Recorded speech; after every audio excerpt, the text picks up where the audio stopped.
үнэнч чих худалдаж нэвтрүүлэг эх орондоо хүрэлцэн ирээд байна. Аливаа нэг зүйлийн харагдах бүхэн үнэн байдаг. Нүдээр харсан бүхэн үнэн байдаг. Энэ болгоныг энэ нэвтрүүлгийнхаа сэдвт хөндөж, энэ болгоныг үзэгч олондоо таниулан мэдрүүлэхээр энэхүү нэвтрүүлгийг эхэлж үедээ тун баяртай байна. Учир юу гэвэл энэ нэвтрүүлгийн мөн чанар нь тухайн улс орон, тухайн миний эх оронд юу сайхан харагдаж байна, юу засмаар байна, юуг бид 21-р зуунд илэрхийлэл болгон ард түмэндээ таниулмаар байна гэдгийг л нүд үнэнч чих худалдаж нэвтрүүлгээр тодтогхон харуулж байгаа байлээ. Анхны нэвтрүүлгээ бүгд найрамдах Солонгос улсад хийсэн, хоёр дахь нэвтрүүлгээ Америкийн нэгдсэн улсад хийсэн.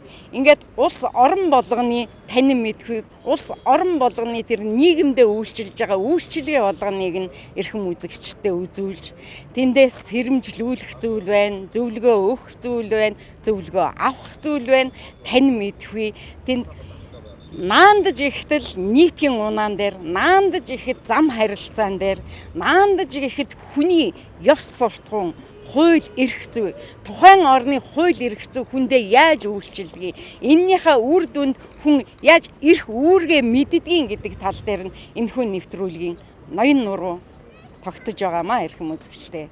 Ингээд нүд үнэнч чих худалдаж нэвтрүүлгийнхаа эрхэм зочин болгоныг танин мэдхүйтэй уулзуулж, танин мэдхүйгээр таниулж байгаадаа чин сэтгэлээсээ баяртай байна.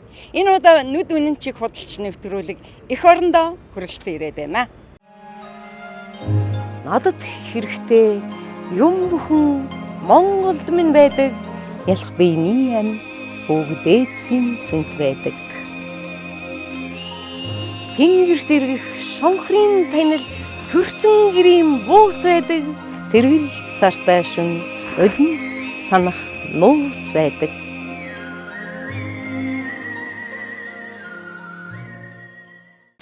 Сайн бацхан ирхэн үзэгчтэй. Та бүхэндээ харах өнцөг нэвтрүүлгийн нэгэн дугаарыг бэлэн болгоод байна. Энэ удаад бид улсын бүртгэлийн ерөнхий газрын хуулийн этгээдийн улсын бүртгэлийн газрын улсын ахлах бүртгэгч Б5 ямар урт нэрээ тийм ээ. За ингээд тань би юуны өмнө харах өнцөг нэвтрүүлгийнхаа үзэгч олон болон хэлийн чамд сууж байгаа Монгол түмнийхээ нэрийн өмнөөс энэ өдрийн мэндийг хүргье. Та ингээд манай үзэгчдэд өөрийгөө танилцуулахын зэрэгцээ улсын бүртгэлийн ерөнхий газар яг энэ нэр шүү дээ. Хуулийн этгээд гэдэг зааг энэ тухай та эрхэм үзэгчдэд минь ярьж өгнө. Сайн байцгаана уу. Монгол хавьсрын гэдэг би улсын бүртгэлийн ерөнхий газрын хуулийн этгээдийн улсын бүртгэлийн газарт улсын ахлах бүртгэгчийн албан тушаалтай хүн байна. За тэгэхээр улсын бүртгэлийн ерөнхий газар бол иргэний бүртгэл, хуулийн этгээдийн улсын бүртгэл, эдгэрэнгийн эрхийн улсын бүртгэлийн үйлчилгээг эргээд олон нийтэд хүргэдэг юм байгууллага. Тэр дундаа хуулийн этгээдийн улсын бүртгэл бол хуулийн этгээдийг үүсгэн байгуулах, түүний мэдээлэл оруулсан өөрчлөлтийг бүртгэх, за өөрчлөн байгуулагдсныг болон татан болгохтой холбоотой улсын бүртгэлийн үйлчлэгийг үзүүлдэг юм газар. Тэгэхээр бидний зорилго чухам юу гэхээр харах өнцөг нэвтрүүлэг хэлийн чамдад одоо 15 жил ингээд Монгол түмэнтэйгээ уулзалж, Монгол түмнийхээ сэтгэлийг одоо Монголд байгаа алтан тушаалтнуудад хүргэдэг ийм сайхан танин мэдхүйг хийсээр өдийг хүрлээ.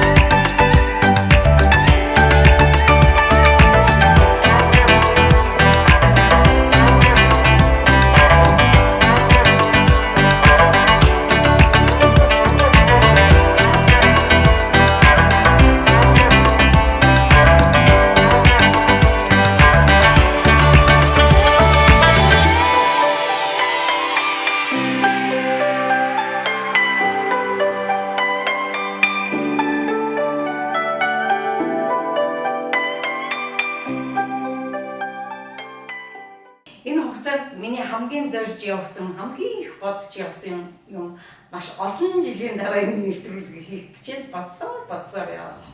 Тэгэхээр яагаад энэ нэвтрүүлгийг хийх болсон гэхээр хамгийн чухал нь энд Монголд одоо ямар нэгэн компани нээгээд тийм ээ. Тэгээд хэлийн чанд руу амьдрахаар, сурахаар, ажиллахаар ингээд явсан тухайн үе, энэ үе хоёртой ирж амжихгүй иргэдийн юм өөрсдийнх нь санаа бодол, асуулт надад өдөр тутам тааралддаг. Тэгээд даяар болгоомжтой би энэ удаа бол ерөөсөө би энд зориг, ерөөсөө Монголд очиод улсын бүртгэлийн ерөнхий газар дээрээ ирээ. Эндээс л одоо сэжим бий болох байх гэсэн бодолтой ирсэн. Энэний хамгийн чухал нь гэхэд одоо хоёулаа шууд ярьчих тийм ээ. Нэвтрүүлгээ бий. Тэгэхээр энэний хамгийн чухал юм гэхээр энд Монголд одоо ямар нэгэн компани нээчээд олон хамт олонтойгоо нээчээд тэгээд тухайн хүн одоо ингээд хэлийн чанд руу амьдрахаар бүр гэмт чинь одоо төрийн байгууллагад ажиллахаар ч юм уу илүүгүй бол аль нэгэн байгууллагад ажиллахаар ингээд явцсан хүмүүс эндээ компани цэгцлээд нөгөө нэр шилжүүл хуулийн этгээдийн нэр шилжүүлэх гэдэг ингээд зөндөө их юм байдгийн байна. Гэтэл тэр нь ерөөсөө ингээд юмаа бэлтчихэд за одоо ингээд болдоод ингээд явчихж байгаа. Энийг одоо үлдсэн хэдмэн янзлчих юм байх гэсэн чинь ерөөсөө янзлагдахгүй байгаа. Жишээ нь одоо улсын ерөнхий газарт бүртгэл гэж байдгийг байна шүү дээ. Бүртгэл гэхдээ тийм юмд нь хөрөхгүй байсараад үгүй. Тэгээд тухайн хүмүүс болохоор одоо яах вэ гэдэг дээр юм байна. Тэгэхээр энэ тал дээр хоёулаа бүр тутахад ярихгүй. За тэгээ. За альва хүн ямар нэгэн хуулийн этгээдийг үүсгэн байгуулад компани ч юм уу төрийн улс байгууллага улсын бүртгэл бүртгүүлсэн бол бас тодорхой хэмжээний өргөд хүлээдэг хэрэг байгаа. Жишээлбэл одоо санхүүгийн тайлан гаргах, татврын тайлан гаргах, хөлрөлөөр одоо тэр тухайн хугацаагаараа янз бүрийн хугацаатаа гаргах гэх мэтлэн энэ бүргээ одоо биелүүлэгээс болоод тухайн хуулийн этгээд бас хөндрөл үүсдэг. Ямар хөндрөлүүд үүсэж байна гэхээр нэгдүгээрт улсын бүртгэлээс шууд хасагдах эрсдэл үүсдэг.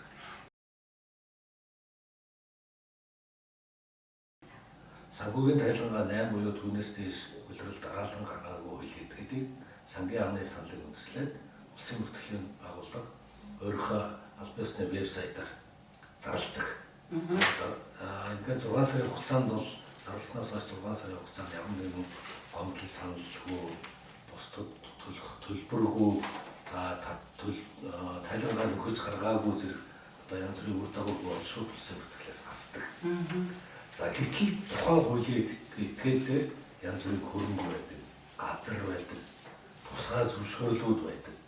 Энээс болоод шууд тэр одоо тухайн хуулийн этгээдээрээс хөрөнгүүд одоо шууд одоо тухайн иргэний одоо эзэмшил өвчлөлөөс гарах ийм сөрөг үр дагавар үүсдэг нэгдүгээр.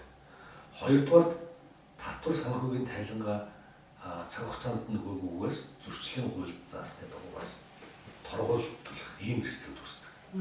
Нэг талаас. Нөгөө талаас зарим тохиолдолд хүнд шилжүүллээ гэдээ одоо гэрээ хэлцээр хийжээ явцдаг. За нөгөө хүн нь өөр дээр шилжүүлж аваагүй ийм асуудал бас яригдчих шиг байна. Тийм ээ.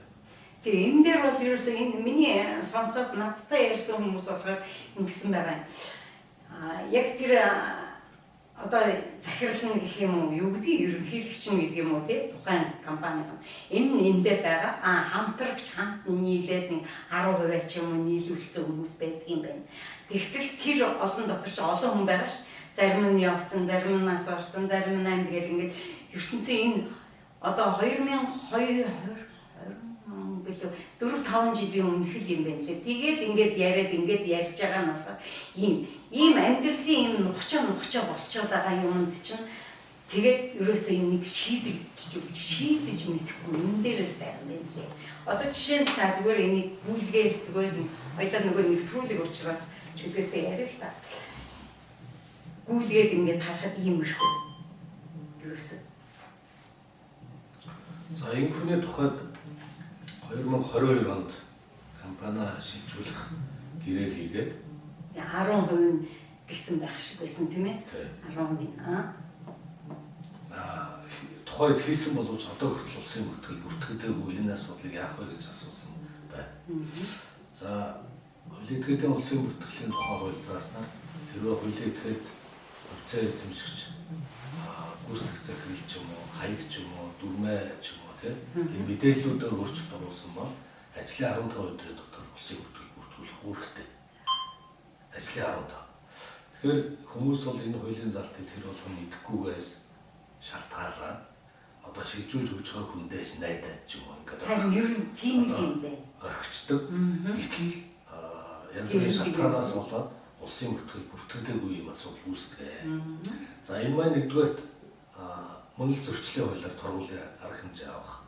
Одоо эрсдэл үүснэ. Энэ бол зөрчлийн хуулиар бол 500 хэмжээр торгуулах энэ заалтаа. Нэг талаас. Нөгөө талаас өөрийнх нь хувьцаа шилжүүлэхээр гэрээ хийсэн тэр хуулийн этгээд байна. Бас янз бүрийн одоо үр төлбөрт орох. За эсвэл хууль бус ажиллагаанд одоо оролцсон байхыг бас үүсэхгүй шнэ. Эннээс болоод нөгөө хуучин хувьцаа эзэмшигч маань бас янз бүрийн эрсдэлд орох ийм асуудал үүсдэг. Тийм учраас би хүмүүстэй юу гэж захих вэ гэвэл хэрвээ ямар нэгэн хуулийн этгээдийг одоо бусдад шилжүүлэхээр компани хувьцааг бусдад шилжүүлэхээр ийм гэрээ хэлцээр хийсэн бол хуульд заасан баримт бичгийг буюу хуулийн этгээдийн улсын бүртгэлийн тухай хуулийн 22 дугаар зүйлд заасан баримт бичгийг бүртгүүлээд улсын бүртгэлийн газарт албан ёсоор хандаж бүртгэлээ хийлгээж нэгдүгээр. Хоёрдугаар улсын бүртгэлийн албан ёсны одоо мэдээлэл хуулийн этгээдийн мэдээллүүд бол нээлттэй. Энийгээр орж шалгаад бүртгэлд нь өөрчлөлт орж уугүй гэдгийг шалах боломжтой. Өнөөдөр бүртгэлдээ өөрчлөлт оруулахар хүсэлт өгсөн тэр нь хуулийн шаардлага хангасан бол бүртгэл яг хийгдсэн тэр цаг хугацаанд нээлттэйгээр хинж ороод гарах боломжтой. Open data цэг, бүртгэл цэг, код цэг юм гэсэн улсын бүртгэлийн сайт байна. Тэгэхээр энэ нөгөө нэг одоо 22 он гэдэг чинь одоо юу вэ? 4 жил байгаа ч тийм. Тэгэхээр шин энэ хугацаанд яачаад урд нь нөгөө натуралаар баталгаажуулаад одоо бүх юм болцсон. Гэтэл энд Монголд нэг итгэмжлэх гэсэн нэг хүн байд юм байна шүү дээ. Одоо чи миний өмнөөс ингээ хөөцөлтэй чи тэгээд гэжгээд ингээд тэгэнгүүт тэр нь нөгөө одоо хаа нэгэн газар очингууд ерөөсөө өгөөл гэрчлэгийг аваад ир. Тэгэхээр гэрчлэгээр урд нь нөгөө натуралаар баталгаажуулсан энэ чинь онлайнаар байж байгаа гэсэн үг тийм ээ. Тэгээд доторх нөгөө компани дотроо багцсан 5 6 хүнээ бүгдийг авчир тэгжээж гэдэг ийм байх. Энэ ямар учиртай юм? За хууль заасан баримт бичиг буюу хуулийн этгээдийн улсын бүртгэлийн тухай хуульд хэдэн төрлийн баримт бичиг байгаа. За үүнд бол нэгдүгээр маягтаар болох ёстой. Хоёрдугаар тухайн эрхээ шилжүүлж байгаа этгээдийн шийдвэр байх ёстой. Шийдвэр хурлын тогтоол одоо тэмдэглэл байх ёстой. Гуравдугаар материалаар хэрэглэх шийдвэрлсэн гэрээ байх ёстой. За дөрөвдүгээрт шинжилсэн дүрм шаардна. За тэгээд тэмдэгтийн оронжоо тушаана. За шаардлагатай тохиолдолд итгэмжлэл шаардж байгаа.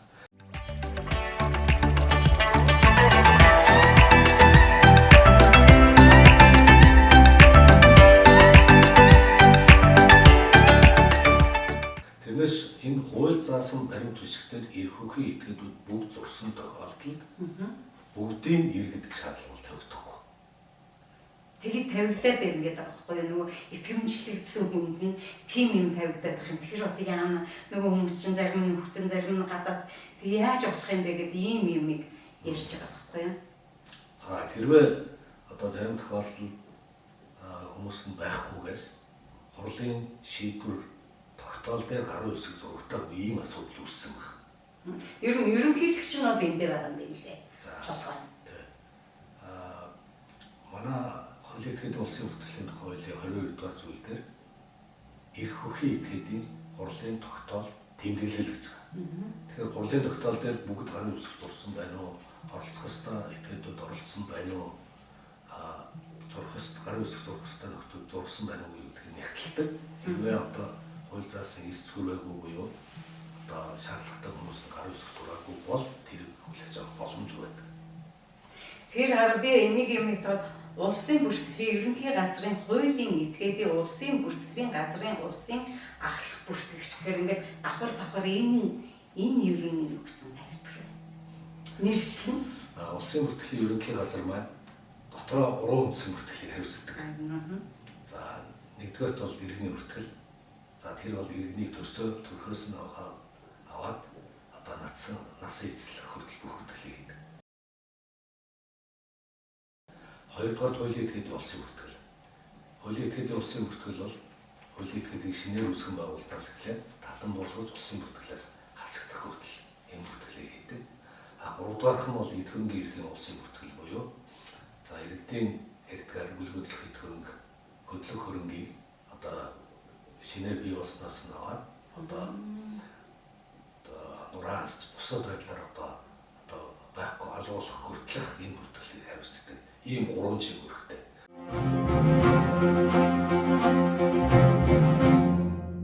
Тэгэхээр хуулийн этгээдийн улсын бүртгэл яг газар маань улсын бүртгэлийн нэгж гэж ойлгох. Хуулийн этгээдийн улсын бүртгэл хариуцсан нэгж. Хэлийн шанд суугаа одоо элчин сайдын яамдууд консулын албад дээр яг улсын бүртгэлч явагддаг шээ.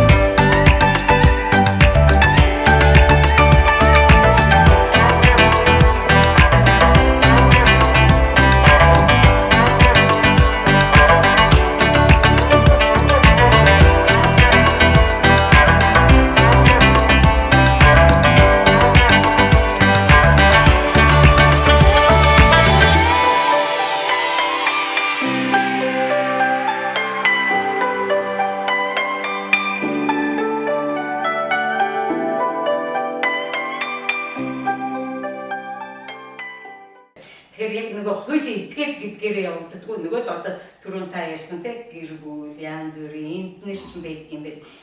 Энэ талаар. За одоо мөрдөгдөж байгаа хууль тогтоомжоор бол гадаадд суугаа элчин Монгол улсаас гадаад улсад суугаа элчин сайд яам консулын газруудад бол иргэний улсын бүртгэлийн үйлчилгээ хийгдэж байгаа.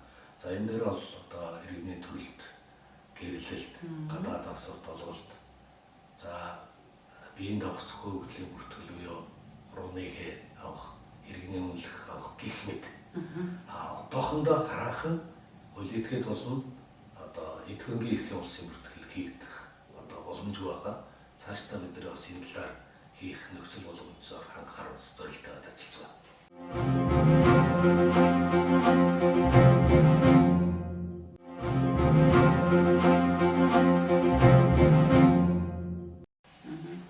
Тэгэхээр энэ бас нэг асуусан юмнууд нь байгаа.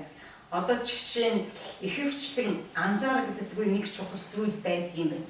Тэрэн дээр нь хуулийн этгээдийн анхны хаяг буюу үүсгэн байгуулагчдын аль нэгний хаяг тодруулах, ихэвчлэн хуульчин захирлын хувийн хаяг, утас, цахим одоо шуудан зэрэг холбоо барих мэдээлэл компани бүртгэлд олон жилээр үлдсэн байдаг. Удирдлагын өөрчлөлтөөс гадна иргэн өөрийн хувийн хаяг, холбоо барих мэдээлэл компани бүртгэлээс хасуулах буюу залруулах боломжтой юу гэсэн байна. Хэрхэн үнийг хийдэг вэ? Эцсийн өмчлөгч нь гэж байгаа юм байна шүү дээ, тий? Өмчлөгч нь биш тохиолдолд яах юм бэ гэж асуусан байна. За ихэнх тохиолдолд нэг үүсгэн байгуулагчтай компани улсын бүртгэл бүртгүүлэхдээ тухайн иргэний өөрийнх нь хаягаар компани хаягийг одоо бүртгүүлсэн ийм тохиолдлууд бас төвөглөдөг. За ингээд дараа нь бусад бусад этгээдэд шилжүүлэхдээ хаягийн мэдээлэл, утасны дугаар гэх мэт мэдээллүүдээ хуучнаар нь одоо үлдээсэн ийм тохиолдол бас гардаг л да. Тийм учраас иргэдийн зүгээс одоо өөрийнхөө нэрээр өөрийнхөө хаягаар компани байгуулсан бол тэрийг шилжүүлэхдээ хаяг болон утасны дугаарын мэдээлэл бас тэр шилжүүлэн авч байгаа этгээдийн хаягаар одоо шилжүүлэх нь зүйтэй.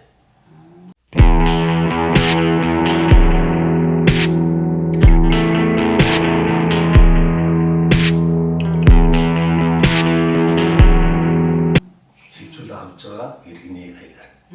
Гэтэл тэндээ өөрчлөлт оруулаагүйс болоод бас асуудлууд үүсдэг. Нэгэнд хувьцаа эзэмшигчээ өөрчлөөд бүх хувьцаагаа шилжүүлчихэд хаяг нь хуучин хүнээрээ үлдсэн тохиолдолд хуучин хүн маань хүсэлдээ гаргаад хаягаа өөрчлөх боломжгүй. Шилжүүлж авсан хүн маань шийдвэрээ гаргаад дүрм дээрээ хаяг одоо хөрчилж ээж тэр хүн хүсэлд гаргаж асуудал шийдэх боломжтой.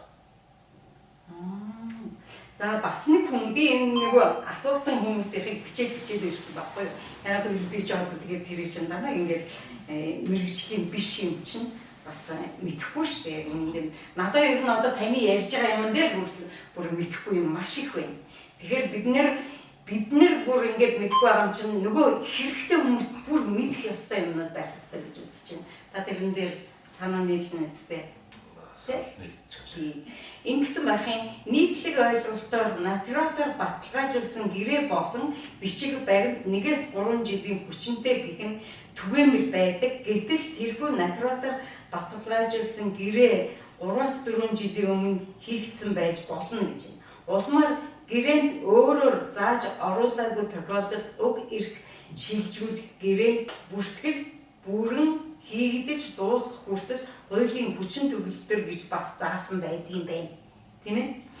Гэтэл энэ тал дээр хугацаа өнгөрсөн ч энэ гэрээ өнөөдөр бүртгэлийн өөрчлөлт хийх хүчингүй үндэслэл болж чадах уу? Бүртгэлийн хүсэлт гаргахад хугацааны хязгаар тавьдгүй гэсэн байна. Хугацааны хязгаар гэдэг нь миний одоо бодлоор бол тэр их чи ярьж ирсэн л да.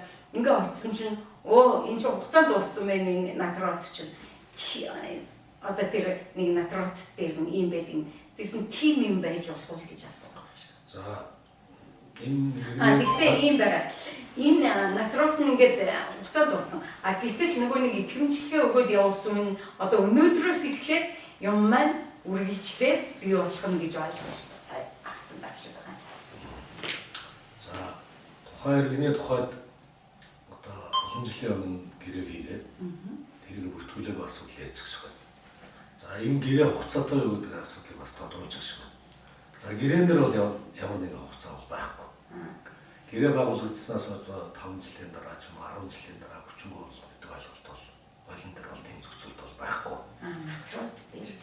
Натрат дээр ч гэсэн тийм асуудал би байхгүй болов. Нэгэнт гэрээ аль аль тал нь хүсэл зоригоо илэрхийлээд байгуулсан тохиолдолд энэ хугацаа дуусна гэдэг ойлголт бол би байхгүй гэж.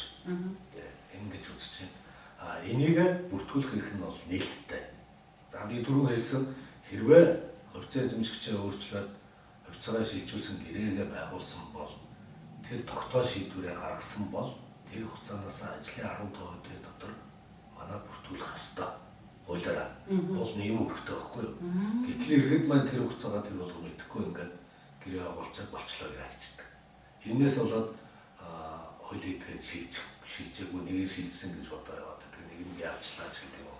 Ингэж бодоо яваад байдаг. Гэтэл улсын бүртгэл дээр мэдээлэл нь хуучнараа байдаг. Ийм тохиолдол. Би түрүү хэлсэн хуулийн этгээдийн улсын бүртгэлийн тухай хуулийн 22 дугаар зүйл заасан миний дөрөвнөө дурдсан баримт бичгийг бүрдүүлээд улсын бүртгэлийн байгууллагад хандах боломжтой. За улсын бүртгэлийн байгууллагууд бол одоо биечлэн хандах боломжтой. Мөн e-бизнес одоо захирал системээр хандаа хуулийн этгээдийн улсын бүртгэлийн үйлчилгээ авах бас нөхцөл бүрдсэн байна. Тэгэхээр итгэмжлэх нь бол одоо жишээ нь дүнжин гарууд дээр ч юм уу хаа нэг очсон юм байна л та. Тэгээ яг ийм үйл ажиллагаатай байсан чинь яг түрүүний асуугаад байна гэсэн. Энэ чинь хугацаанд дууссан байна уу? Дахиад гэсэн ийм хариулт авсан байна. Тэгэхээр энэ хоёрын одоо сая таны хэлдгээр бол тийм юм байхгүй гэсэн үг юм байна шүү. За гэрээ бол хугацаа бол байхгүй. Итгэмжил бол хугацаатай байдаг шүү. Дээдлэн 3 жил байдаг. Натрат бол гэрээ болон итгэмжлэлийг баталдаг байхгүй юу? Тэгэхээр анхнаасаа натрат дээр итгэмжлэлийг бол 3 хүртэл жилийн хугацаанд одоо олгодог. Гэрээ бол ямар нэгэн хугацаа бол байдаггүй шүү. Магадгүй тухайн иргэний тухайд итгэмжлэгдсэн төлөөлөгчийн итгэмжлэлийн хугацаа дууссанаар тэр этгээдийг төлөөлөх эрхгүй болсон ийм асуудал бас болсон байхыг үүсэхгүй. Тэгэхээр яг энэ хоёлоо энэ ярьж байгаа яриан дээр одоо хэлийн чамдад суугаа хүмүүс дээр л зориулдаг байгаа шүү дээ тий. Тэгэхээр энэ дээр одоо сэрэмжлүүлэх ч юм уу, зөвлөгөө ч юм уу бүр ингээд аминчхан нэг зүйл юу байна? За иргэдийн зүгээс одоо удаан хугацаагаар одоо гадагшаа дотгошоо явах янз бүрийн шаардлага үүснэ. Энэ тохиолдолд одоо өөрийнхөө нэр дээр байгаа хуулийн этгээдийг хэрвээ шилжүүлэх ийм одоо гэрээ хэлцэл хийсэн бол тэр даруйдаа шилжүүлж байгаа этгээдтэйгээ цуг олжоод улсын бүртгэлийн байгууллага хууль заасан баримт бичгийг бүрдүүлээд аль биесээр хандах хэрэгтэй. За тэнд байгаа хүн ирж чадахгүй одоо тэнд юу ч байдгийг бүр ирж чадхааргүй байх нөхцөлд яах вэ? За тэгвэл итгэмжлэгдсэн төлөөлөгчөд дамжуулаад хандах боломжтой. Өөрөө л гэсэн үг шүү дээ, тийм. Хоёрдугаар бизнесээр бас манай байгууллагад хандаж бүртгэл хийх боломжтой байна. Тэгэхээр ер нь одоо энэ хэлийн чамд суугаа монголчууд маань одоо мөнгөтэй, төгрөгтэй, өөрийгөө зорьсон зорилгоо биелүүлээд ер нь Монголдо нэг очио, Монголдо нэг компани байгуулъя, Монголдо ер нь тийм Монголдо тийм гэсэн түмэн хүсэл байдаг болчлоо.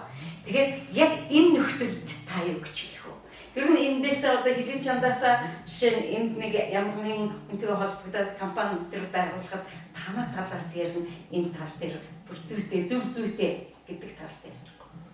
За тэгээ хуулийн этгээдийн улсын бүртгэлийн үйлчилгээ өнөөдрийн байдлаар бид нар бас цахимаар үйлчилгээнүүд өгцүүлж байна. Хамгийн эхлээд нэр авах одоо ийм хүсэлтэй гаргадаг.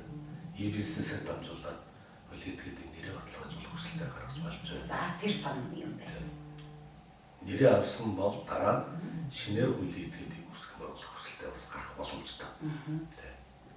За мөн итгэмжлэгсэн төлөөлөгчөд дамжуулаад манай хүсэлтэй гарах боломжтой. За мөн гадаад байгаа иргэн мэдээж одоо Монголдо ирснийхаа дараа манайх хамгийн цаадлын хугацаа ажлын 2 хоногт асуудал шийдвэрлэдэг. 2 хоногтоо Хүсэлт гаргасны дараа тэр хүн байсан байгаагүй юу? Оо, тийм үү? тэгээ манай хугацаа бас ямар мундаг юм бэ тийм үү? Гэтэ одоо манай засгийн барьж байгаа бодлого бол энэ хугацаа бүр багасгах гэж байна. 2 хоногийг үү?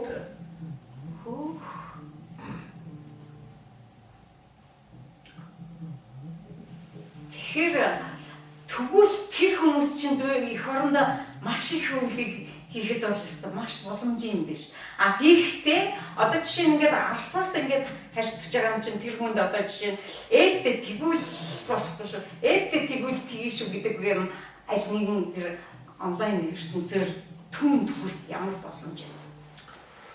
За гадаадд байгаа иргэд маань тоон гарын үсгээ авсан тохиолдолд улсын бүртгэлийн байгууллагад одоо тэр бичиг баримт нь их хүн одоо эхлээд цахимаар ирүүлээ хянагдаад болж ийн гэвэл манайх ихөөрөө ирүүлэх шаардлага тавьдаг.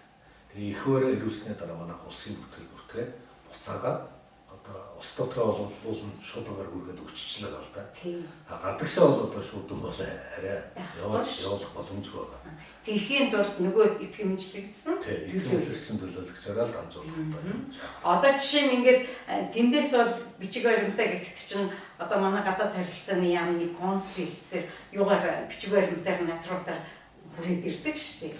Энэ уулзуураараа бүгдээр ингээд олцогдох юм байна тийм ээ. Тэр нь бол бас сүүлийн жилүүдэд төрийн үйлчлэгээ бол харьцангуй цахимаар үйлчлэх иргэдэд одоо чиглэлгүй үйлчлэх тал дээр бас янз бүрийн арга хэмжээнүүд бас нэлээд хөвшилтэй. Миний хүрээнд бас гадаадд суугаа иргэд маань төрийн үйлчлэгээ тэр дундаа улсын бүртгэл, хуулийн этгээдийн улсын бүртгэлийн үйлчлэгийг бас цахимаар авах боломж нь одоо багаагаар л нэмэгдэж байгаа.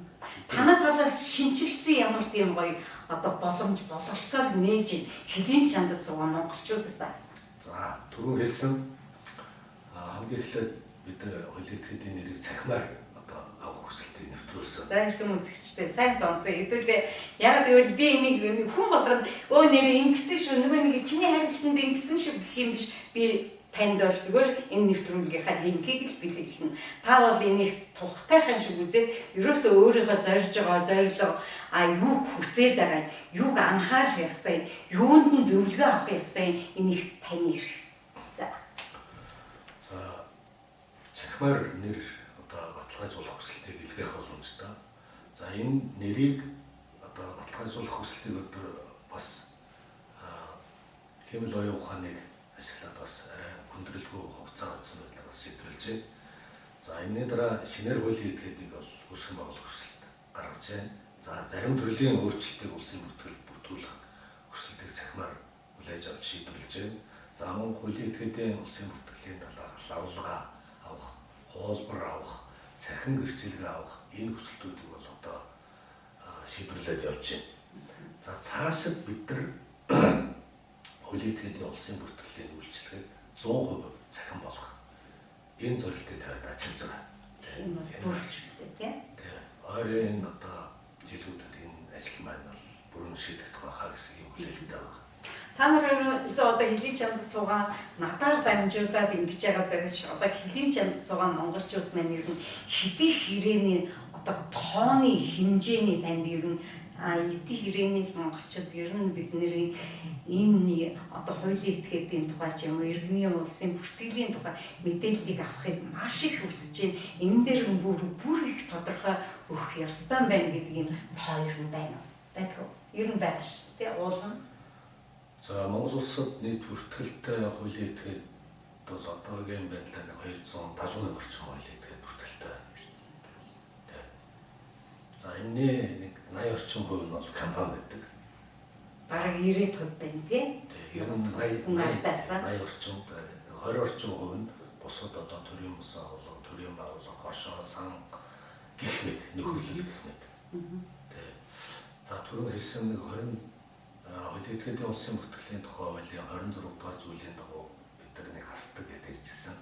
Нийтдээ 2023 оноос хойш бид нар нэг 55 орчим хуулийн этгээдийг хассан. Энэ бол иргэний оролцоогүйгээр шууд хасагддаг юм процесс байгаа. За иймэрхүү тоонуудыг хэлээ да.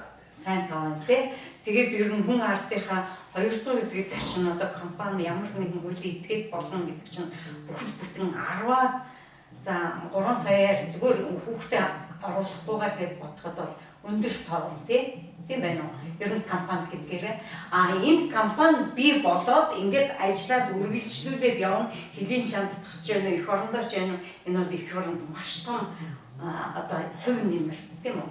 За энэ дээрэл улс орны эдийн засгийг бол тэгэл хуулийн этгээдүүд л авч явж байгаа шүү дээ. Компаниуд гэж ярьдаг бид нар тийм ээ. Одоо сая топ 100 аж ахуйн нэгжүүдэл гэж төрийн болон хувийн хэмжээ маш одоо олон компаниуд ер нь дийлэнх компаниуд байгаа хэдрэл бүрдүүлж байгаа. Тэгэхээр хуулийн этгээдүүд маань улс орны эдийн засгийн хөө нөлөөтэй байгаа гэдэг эндээс бас харагдах байхаа гэж бодож байна.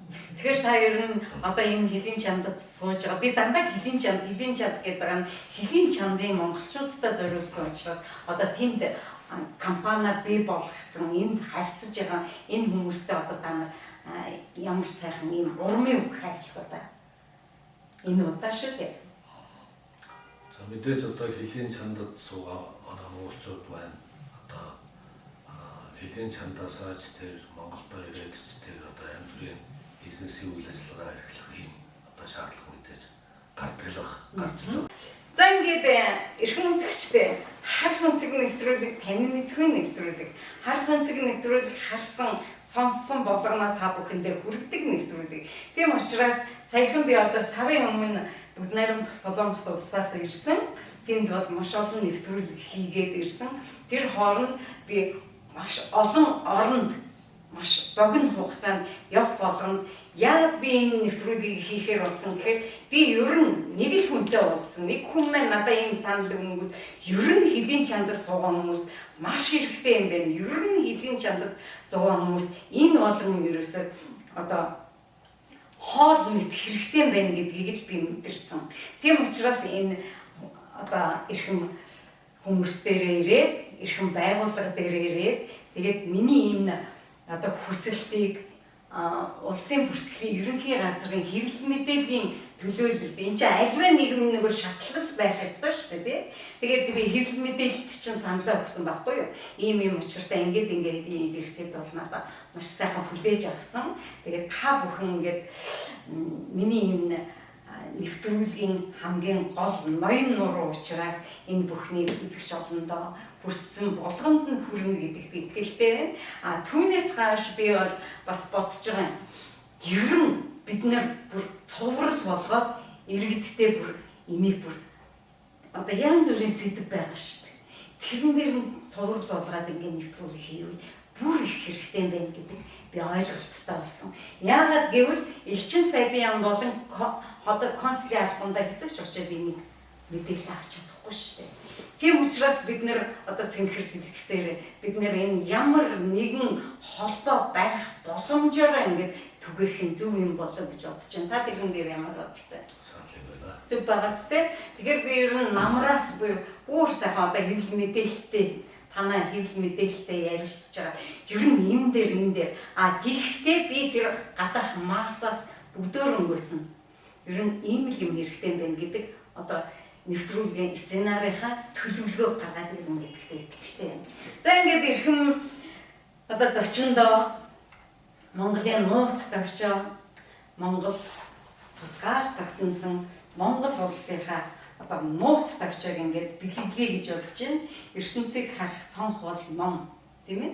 Тэгэхээр танд энэ их мэдээллийг би шүртэл ерөөсөө мэдэхгүй байна. Би танаас ингээ асуусан асуулт, энэ үзэгчдийн ингээ асуусан асуултнаас ерөөсөө бүр 82 мэдэхгүй шүү. Яг үнэндээ.